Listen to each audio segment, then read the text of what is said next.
In today's Philosopher's Notes, we're going to read Jordan Mozart in 10,000 Hours.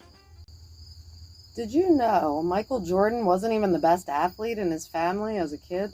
Nope.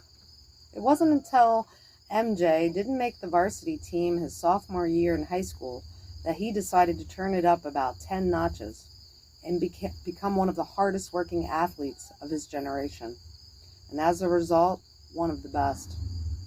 People don't like to hear about that, though. We prefer to think of Air Jordan as a born genius rather than an uber hard-working guy who created his genius. Much easier to say that great ones were born lucky than to realize we might be capable of a whole lot more than we're up to, huh? How about Mozart? Born a genius, right? Not if you scratch the surface of that myth. Mozart was born the son of Leopold Mozart, who just so happened to literally write the book on how to teach kids music. Fact is, Mozart watched his dad teach his sister music from the day he was born and was hard at work, barely out of his diapers.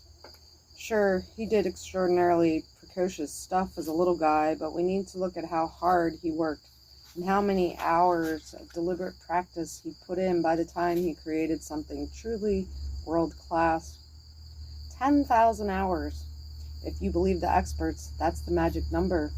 10,000 hours, or about 4 hours a day, 5 days a week, 50 weeks a year for 10 years of what they call deliberate practice. When we're at our edge, challenging ourselves to develop new skills in a given domain, we need those 10,000 hours. From violinists to programmers, athletes to entrepreneurs, 10,000 hours of deliberate practice. We may or may not want to invest the energy necessary to achieve greatness, but let's not pretend these peeps were born with the greatness gene.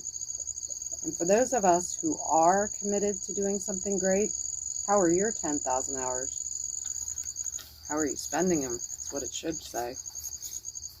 Philosopher's Notes. On this day, where we only have maybe a few more I haven't read in here, maybe a handful.